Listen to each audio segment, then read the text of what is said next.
Assalamualaikum warahmatullahi wabarakatuh.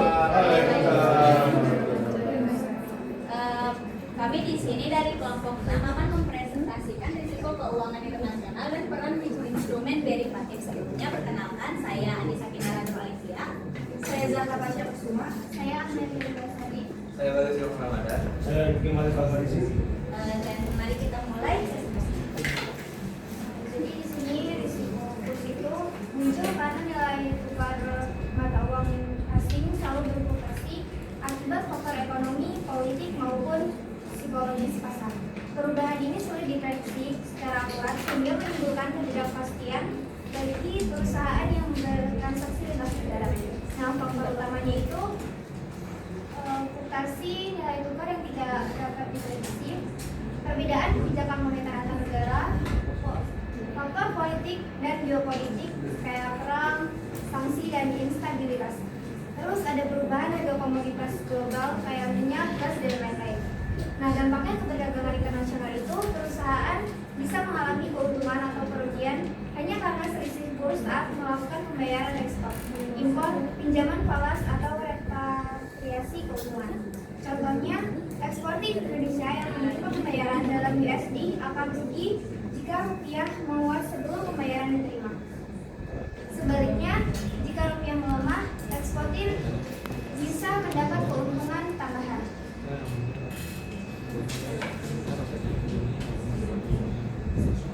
Terus di sini ada risiko inflasi. Risiko inflasi itu kenaikan harga barang dan jasa secara umum yang mengurangi daya beli masyarakat. Inflasi moderat bisa mendorong pertumbuhan ekonomi, tetapi inflasi tinggi atau hiperinflasi dapat merusak stabilitas ekonomi. Faktor penyebabnya itu permintaan berlebih atau demand pull inflation terjadi ketika permintaan harga atau permintaan barang atau jasa melebihi kapasitas produksi. Kenaikan biaya produksi atau cost plus inflation, harga bahan baku atau energi naik sehingga harga jual ikut meningkat. Terus ada kebijakan fiskal atau moneter longgar. Ini mencetakan uang berlebih atau suku bunga rendah dapat memicu inflasi. Terus yang terakhir ada ekspektasi masyarakat. Jika masyarakat percaya harga terus naik, mereka cenderung membeli lebih cepat, mempercepat inflasi. Dampaknya ke perdagangan internasional itu menyebabkan depresi nilai tukar, sehingga perusahaan memiliki exposure terhadap mata uang tersebut akan terdampak secara langsung.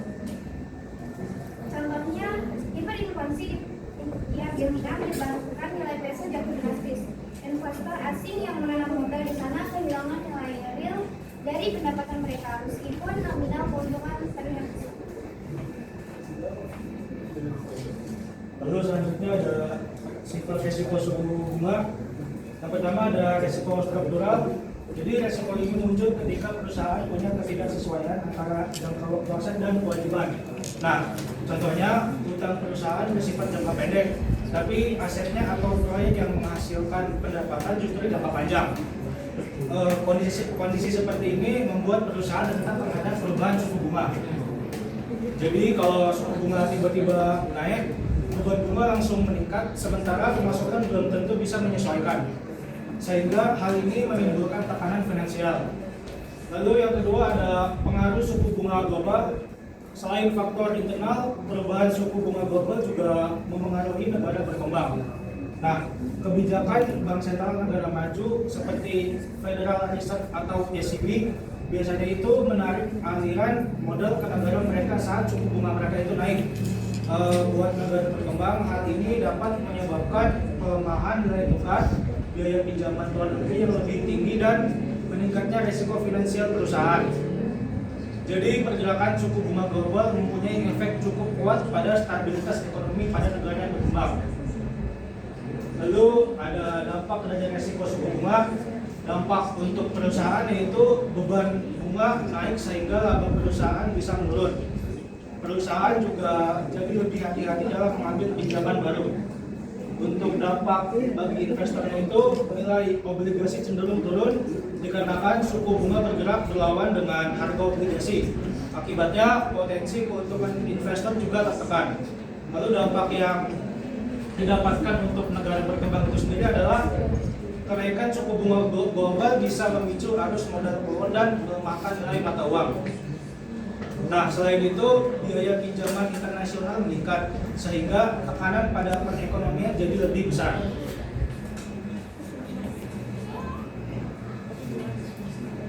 Nah, jadi di sini saya mau menjelaskan tentang teori yang berkaitan. Yang pertama itu ada Fisher effect. Fisher effect ini teori yang ngejelasin kalau misalnya suatu negara terjadi inflasi, maka bunga bank juga ikutan naik. Jadi kayak misalnya tuh kalau misalnya suatu negara di negara itu harga barang-barangnya itu pada naik. Nah, maka kayak bunga pinjamannya atau bunga bank yang didapetin ini juga bakal naik supaya nilainya tetap aman dari inflasi. Nah, terus yang kedua ini ada international Fisher effect atau IP. International Fisher effect ini ngejelasin kalau misalnya hubungan antara suku bunga di setiap negara dan nilai tukar mata uangnya itu bakal tetap kayak semacam ikutin. Misalnya tuh kayak negara A punya bunga bank yang lebih tinggi daripada negara B, kemungkinan besar mata uang di negara A ini bakal turun nilainya karena bunga tinggi itu biasanya inflasinya juga tinggi, jadi uang itu makin lemah. Lalu yang ketiga ada purchasing power parity atau triple P. Nah, ini tuh ngejelasin kalau nilai tukar antar negara ini bakal nyesuaiin biar daya beli di sana tuh tetap seimbang. Jadi gini, inflasi naik, harga barangnya juga naik. Terus karena dari yang naik itu mata uangnya melemah. Nah, di situ tuh daya beli terhadap negara lain tuh biar tetap seimbang dong. Makanya ada teori ini. Terus contohnya inflasi di Indonesia tuh dia kan lebih tinggi daripada Amerika. Nah, yang hasil dari inflasi ini rupiah tuh nilainya lebih turun daripada dolar. Nah, teori ini tuh dipakai sama investor atau company buat lihat mata uang itu overvalued atau undervalued berdasarkan tingkat inflasi. Habis itu selanjutnya ada arbitrage pricing theory. Nah, di sini tuh harga suatu aset itu bisa saham atau obligasi, dia itu nggak cuma dipengaruhi sama satu faktor, melainkan dari berbagai faktor ekonomi makro. Nah, faktornya itu ada inflasi, nilai tukar, terus pertumbuhan ekonomi sama kebijakan moneter. Nah, di sini tuh kalau harga aset itu sebagai cerminan kondisi ekonomi secara keseluruhannya.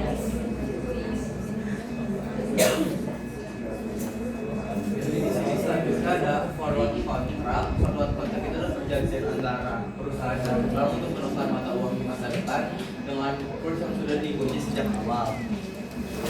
Ciri forward contract itu yang pertama tuh disepakati langsung antara dua pihak. Terus yang kedua tidak diperdagangkan di bursa. Yang ketiga jangka waktu fleksibel. Fungsi forward contract itu melindungi dari perubahan nilai tukar, memberi kepastian nilai transaksi, ekspor dan impor. Nah, selanjutnya di sini ada swap contract, yaitu kesepakatan menukarkan arus uang kas, dua mata uang dan bunga dalam periode tertentu. Jenisnya itu ada currency swap, itu tukar pokok dan bunga dua mata uang, interest rate swap, tukar bunga tetap versus menganggap fungsinya itu memberi kepastian kurs atau bunga cocok untuk pinjaman falas dan menstabilkan arus kas. Yang sini itu option kontrak, yaitu kontrak yang memberi hak bukan kewajiban untuk beli atau jual mata uang pada harga tertentu. Ada premi, bisa gaya Amerika atau gaya Eropa. Gaya Amerika itu bisa kapan saja, gaya Eropa hanya saat jatuh tempo. Fungsinya itu lindungi nilai yang fleksibel, melindungi dari kas buruk tanpa hilang peluang untuk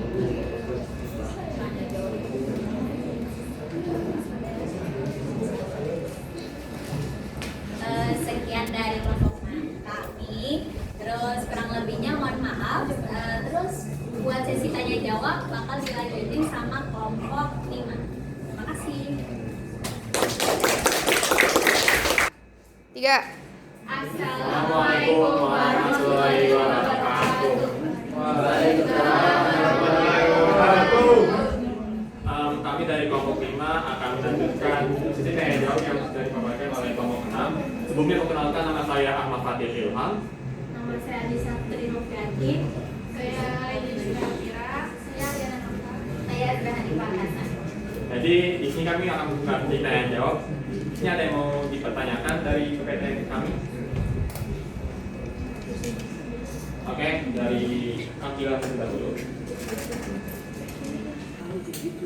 Perkenalkan, saya Salma Akila dari kelompok 1. Izin bertanya ke kelompok kelima. Gimana cara perusahaan membatasi penggunaan derivatif agar tidak menjadi spekulasi beresiko tinggi? Oke, udah itu terakhir. Ya, kita tampung dulu ya. Oke, di sini ada yang mau bertanya. Oke, di belakang silakan. Perkenalkan, nama saya Adriana Winarno dari kelompok 8. Saya ingin bertanya, kan tadi di PPT itu ada forward kontrak sama swap kontrak ya. Pertanyaan saya itu bagaimana perusahaan memastikan forward sama swap itu benar-benar mengurangi resiko, bukan hanya memindahkan resiko tersebut ke periode lainnya. Terima kasih. Oke, satu lagi ada yang mau bertanya? Oke, silakan. Perkenalkan, nama saya Anissa Nurrahimi dari kelompok 3. Izin bertanya, tadi di PPT itu dijelaskan ada fluktuasi nilai tukar tidak dapat diprediksi. Nah, kenapa fluktuasi nilai tukar itu tuh termasuk ke dalam resiko kurs atau exchange rate risk? Terima kasih. Oke, terima kasih semuanya atas pertanyaannya. Kami ingin menjawab.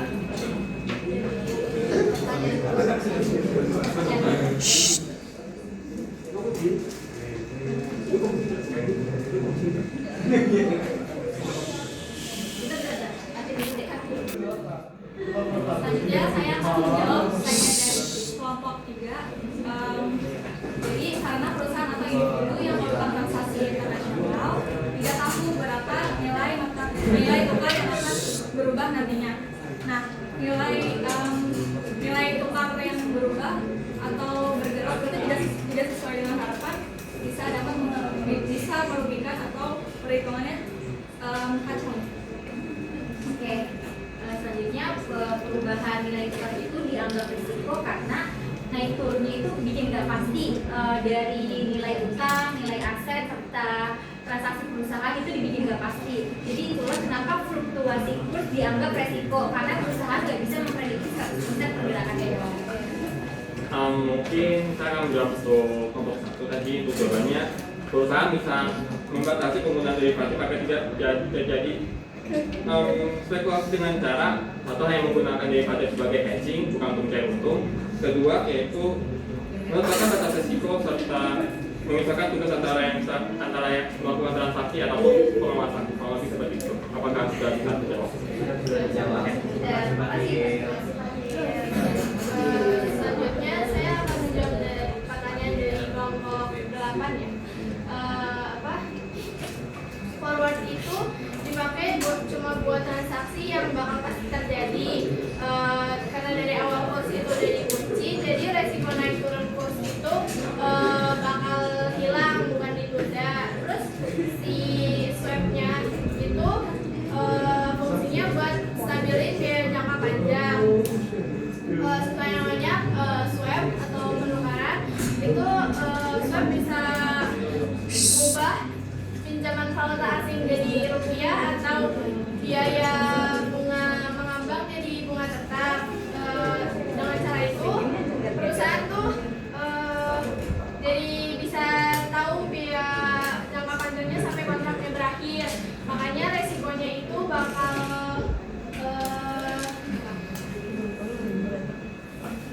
hilang, bukan ditunda. Saya akan menambahkan dari kelompok 8. Jadi bagaimana